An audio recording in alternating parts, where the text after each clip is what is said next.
Can you hear us now? Can you hear us now? Hello, hello. Can you hear us now? Can you hear us now? Hello. Oh, they can hear us now. Okay, I think they both have to be. Yay! Okay, we're good. Okay, thanks, guys. Okay. All right, so starting over, seriously, is today's our title. topic. Seriously. Serious ridiculousness, serious real things. So I told her we would start with, I haven't told her this story yet, but I'm excited to hear this. While I was driving over here, my daughter's going to be like, oh my golly, I'm so busted. Because she doesn't know that her mom knows yet. Yeah. So my friends teach at my 8th grade daughter's school, so they get to enjoy her middle school life while I enjoy other students' middle school lives. And she called, and I can hardly understand her because she's laughing.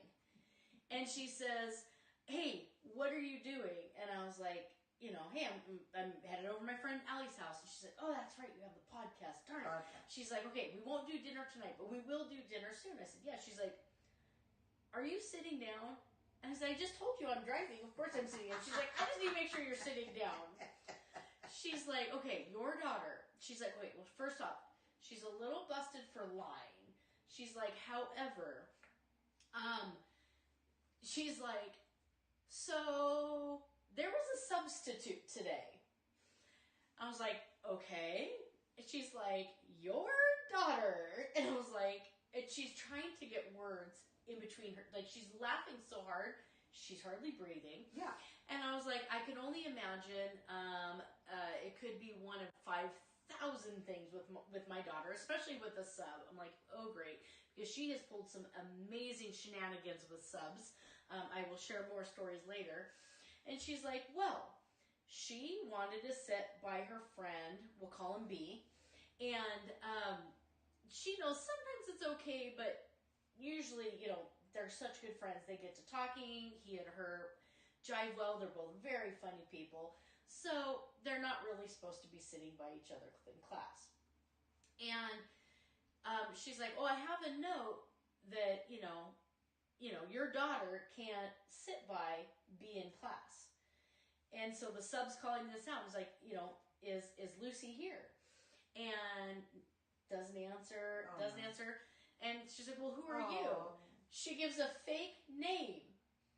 And she's like, oh, I don't have you on my chart where you're supposed to sit. And she's like, yeah. She's like, I sit by B right here. And she turns to the class and she's like, right? The class goes along with her. Class. You know what? Wow. I'm sorry. If they're going to go along with it, I don't feel like she should have gotten in trouble. I was like, actually, we got dealt with that with my own class today. She got in trouble for the lying portion, but she's like, I can't be mad. She's like, she comes up with the most brilliant plans, and she doesn't. They're not plans, by the way. This is just my daughter. On the fly. It is on the fly. Totally on the fly. And within 30 seconds of realizing a sub, she came up with a fake name, a fake seat so she could sit by her friend, and somehow with her eyeballs convinced everyone in class to start immediately calling her by this fake What's name. the name? Ooh, I forgot to ask that. Her fake name used to be Avery. So okay, if I had Lucy to guess, Wright, if you are watching this, in the chat, put your fake name. You got a message. I forgot. I don't even remember if I could. Because that's what I'll probably call you from now on. So, yeah. So, apparently... Seriously. So, for about 15, 20 minutes, she got away with this. But she also has a guilty conscience that doesn't let her, be untruthful for too long. And so after 15 to 20 minutes... She gave herself up? She gave herself up. She had all Lucy the kids Wright going with her with the fake name. And she outed herself to the sub, which of course then got her in. Oh my word, your daughter is so stinking hilarious. I was like, oh my word, so seriously. I love her though. Don't pull shenanigans on substitutes. Yeah, seriously. And I hope you are all watching and remember that for don't a pull short shenanigans. period of time that, we may not. But I don't know. So let's talk about reasons teachers might be out. I had a very interesting experience last week. I was sitting with administrators from an entirely different realm of the Treasure Valley. And they were asking me, in your opinion, because clearly I'm old and I've been in education over 1,000 years, right, guys? Because you always say stone tablets. Yep. They're like, what do you think teachers need to feel, supported? That's the word I'm looking for.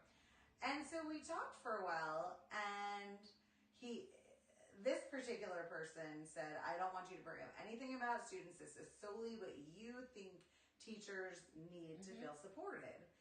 And we chatted about it, and it was, to feel heard. Yeah. To not basically be thrown on under the bus. Right. Not be undermined. Undermined, yeah. To trust that, we are doing our job and things like that. And to let us vent or use them as like a sounding board without it coming back and like biting you in the butt. Right? Because like, have you experienced that ever? You have. Multiple times. It's hard. Like, we're supposed to all be on the same team, right? So, in other districts, like, not in California, but in other districts here, like, I've seen where admin, they say all the things that, all the things that sound right? And then tend to use it against you. Like teachers will be like, they spin it like, yeah, like I really want to talk to you about this kid. And then they're like, well, clearly you can't handle that. And no, I didn't come to you when the kid was an issue. Like I handled it. Because I really feel like, especially in middle school, we as teachers handle the issues better ourselves because we know the kids better, right? And I also feel like they come to us more. Yeah. I don't know. We joke about, did you build a relationship with them? But in real life, because that's like joke. the joke in all the books. Did you build a relationship? But in middle school, we didn't get any support from these guys. No, you really, really have to build those relationships because they talk to you more than they talk to their parents. Yeah. So, I mean, and once you build that relationship and they say things that are ridiculous and you're like, where is your brain in your head today? Like, you can joke about it and then they're like, oh, you're right, Yeah. And I think with parent support too, and I honestly think that parents like value input more from the teachers most of the time than they do at all the schools I've been at, the administrators, because they know the teachers know them, right? Yeah. More. I don't know. What do you think about that? Well, I think we just get time with them that I think we get to build those different relationships in a way where we're not just seeing their academic needs, but I think it starts with academic needs. One of the reasons, what's my why? Seriously. What is your why? What is your why? What is your why? Question you have to answer every year at the Icebreakers. We love Icebreakers. Be careful what you write. Right? So. Oh no, be careful what you ask. Right? So we, what's your why? Well, I, a lot like my daughter, was a middle school student who pulled a lot of shenanigans. I love you, all my middle school teachers, and I'm so sorry. But same. Again, same with me. It was a handful of teachers who took time to kind of push past the behaviors to see that I actually had some academic deficits that hadn't been addressed. And I 100% used behavior to cover mask it. What I couldn't do. And so I was just kind of pushed along from, year to year. And it wasn't till like end of 7th, beginning of 8th, I had some teachers like really pour into me and really realize what the problem was. And I, when I switched my major fairly early in college, I was coaching youth sports and I worked with a lot of really tough kids. And I was like, you know what? I want to work with middle school kids. Yeah, it's the only age I've ever wanted to work with. And, they're a good time.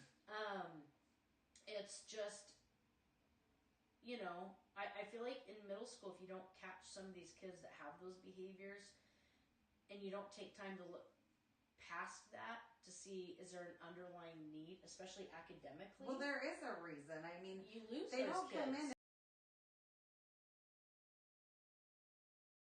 that they're doing that. And once you are able to identify that, which, could take 10 minutes, it could take 10 days, it could take a couple months. Yeah. But, I mean, overall, like, they see, oh, I can go to this teacher, not just for academics, Right. for other things, which I think is huge. Yeah. Well, and I think having those relationships, too. I mean, don't get us wrong. We call them out for being punks.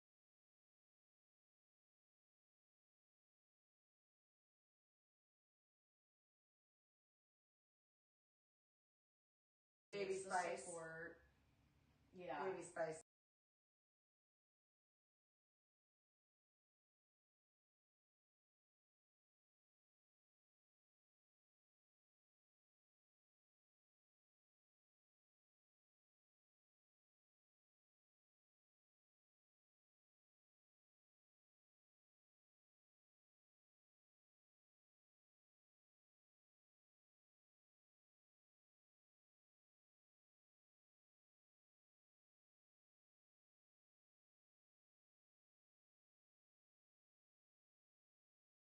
Yeah, and like it's not something we're gonna hold.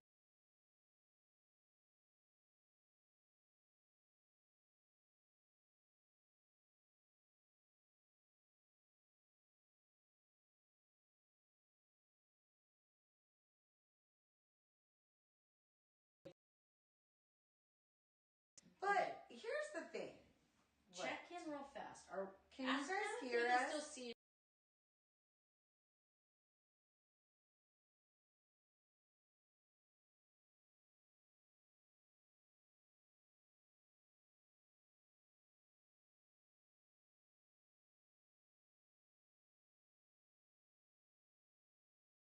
You might need to restart it.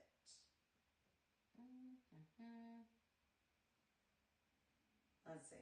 Okay, just type stay tuned. We'll be right back. Stay tuned. Stay tuned. I think we're moving again, but I think we were frozen.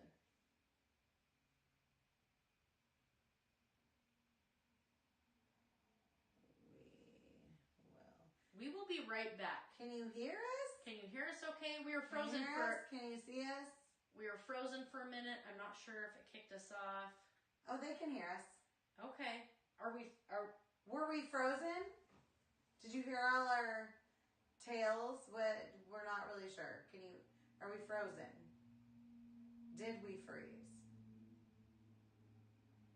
Is anybody answering you? Katie did. Katie did? Katie 2281 said yes, but I'm not. Yes, Katie 2281. 2281. So it's academic needs.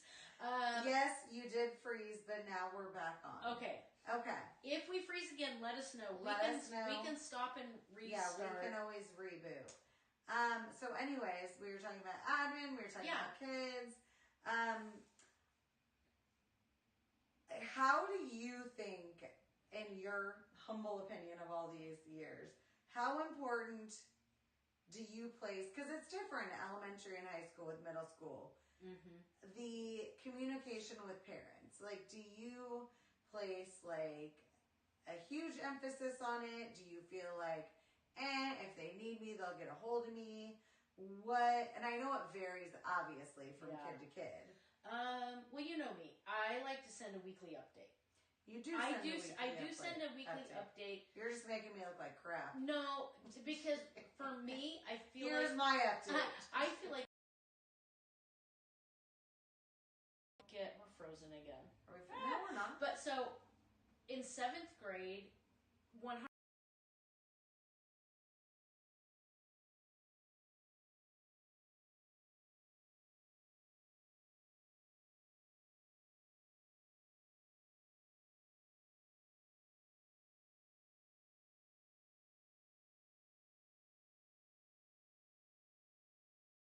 It's not going to always be the same. No, now we're moving again.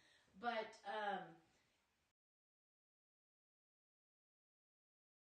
do start seeing anything, that you can nip I in have the bud. something in place. But I feel like that's extremely unique. In 7th grade, I do that way more than when I was in 6th or 8th grade. I do it because I'm doing it for 7th grade, but when I was teaching 6th, 7th, and 8th, I always did it because I knew I was going to need it with those 7th grade families.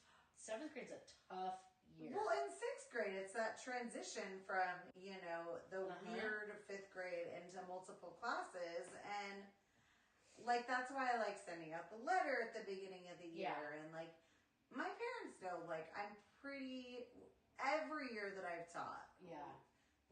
Reachable, communicative, they know how to get a hold of me. And I'm responsive, and it's always been like that. I will say, way back in the day of teaching, if a parent emailed me or messaged me, I was brrr, right away back. But I have had to learn in the past probably 10 years to set boundaries, because you have to. If not, you're literally on the clock 24/7. Yeah. So that's for me, I think it's partly an anxious thing, because there's been times where I don't feel, and now and in my past, I feel like through my teaching career, there's been times where I don't feel like I'm getting the support I need with a parent or with a student, and I think I'm probably I just want to make sure that I have that in place. That way, if anything comes up randomly in a classroom, I feel comfortable reaching out to that parent. It's not the first time that they've heard from me. Because in 7th grade, it's not an if, it's a when I reach out to their parents.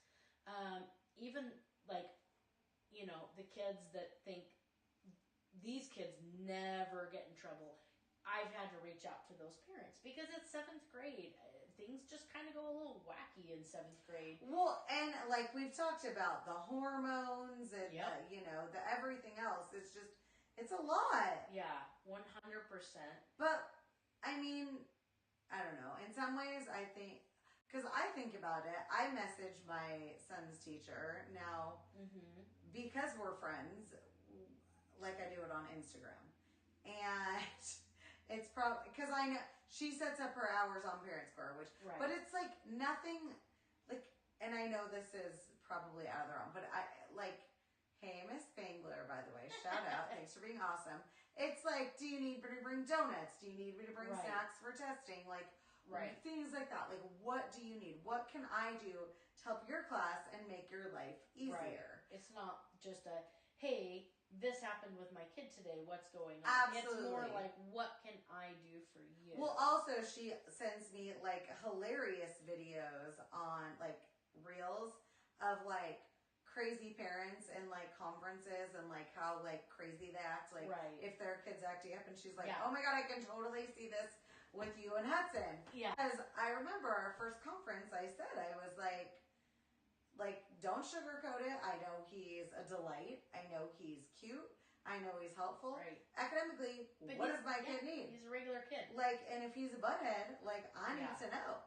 Yeah. So, but I will say all his teachers, since we moved him to the current school he is at, have been delightful. He'll be at, the middle school next year, where we know the principal too, thank God.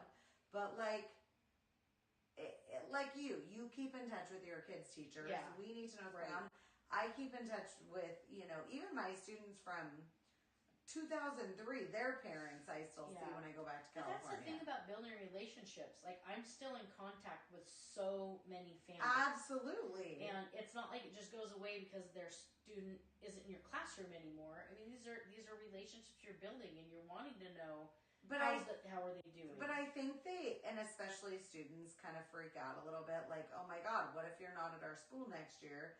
We're still going to keep in touch. Yeah, right. I'll still see you. I'll still come to your games. The what ifs of every year, the support right? doesn't stop just because they're not in your classroom. Of course. And you become friends with the families. And, you know the whys. And they know their parents. And they're like, are you going to tell my mom that? Well, yeah, if you're acting like a silly goose, of course, you know. So I don't know. It's definitely, I think it varies, but across the board, I think with parents and students, those relationships are important. Yeah, I mean, you need that to be in this profession, or else you're not going to thrive. The kids aren't going to thrive. The parents who entrust you over half the day with their kids aren't going to entrust you because, you know, what are you doing with my kid, 7.5 hours a day? Like, are they progressing? Well, and that's why I do send the weekly messages, is because we do have their kids so much. And it's not like they don't have access to material in other places. It's kind of like, here's what we did last week. Here's what we're looking at this week. Also, here's some reminders. And, please check and see if your kids have turned their homework in. That's the big one. What about those teachers, whatever, past or whatever, that lose things all the time and then blame the kids? Yeah. How frustrating is that for parents? Yeah. And I think it's 50-50 because I've had parents blame me for losing stuff in kids, and I'm like, oh, really? More often than you think. No, because there are teachers that, oh, for sure, on a constant basis throughout my career. But that's what I'm saying is, like, you do have people that's a constant thing, but when it's not, it's like, what? But then the kids come home and they're honest with their parents. And I worked so hard on it.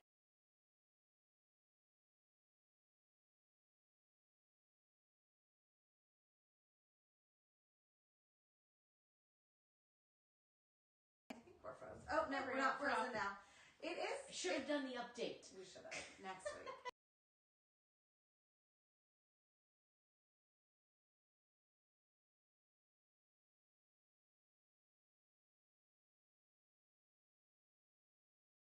It's different, right? I've used everything, and they're why aren't the grades updated in other classes? Well, I've heard teachers say every teacher is not equal. No, and while it is hard to keep up with grading, like these parents are depending on us. Yeah, well, and parents know I'm not always amazing at keeping up, like, to the day on grading, but I do go in and mark things. I've collected it, or I've collected it and it's late, or I've collected it and it's incomplete, or it's missing and, there's a 0, so that they can at least go in and see, okay, turned in. 0 did not turn in. Right, and so I'm really quick with that. I try within 24 hours or less, I try to have those into the system that parents can see. I don't want the parents to feel like it's their job to like, I feel like it's our job to put those things in, and the kids to be like, hey, like, I did turn this in. Like, okay, no worries. Like, because the parents have what if they have 3 or 4 kids, like, it is hard. Well, I think part of it's just your organizational system. Like, for me, I have a turn-in box. I have one place on my desk that I put these things, and if they're not in that one place, they're in my bag. Like I'm very, very routine and consistent. Yeah. And I try to keep that space pretty open from other things so that, like, I don't put other papers or other things. But the other thing I will say you do is you take accountability. Oh, I would. Absolutely. I have seen if I thought I lost something. Peachers that take 0 accountability, and they're like, well, they lost it. And I'm like, really? Like, that's your first response? Maybe have a conversation with the student. Don't, because... Well, especially when it's a student that consistently turns stuff in. Like, I have 100% had kids come up and be like, I know I turned it in. I'm like, I'm not saying you didn't. Like, sit down right here. You go through the stack. I'll go through it a second time, and I'll look, and sometimes it's there, and it just didn't get marked off. Absolutely. But I've never had something just disappear. It's usually a kid who doesn't turn in anything that says it. I'm like, well, if you'd have turned anything in the last month, then repeats possibly, we could have this conversation. But I just, that's one reason I'm extremely routine with where I put my papers. And when I take them out of that turn-in box, done that. I binder clip them, like, right away. like I clip it so there's not loose papers anywhere. Like I put a clip right around them. Absolutely. If I need to sort them, I come back when it's like my prep or something. Well, and you're doing Sort different them, things I check them every off, day, and I clip so them we back have together. to. Yeah.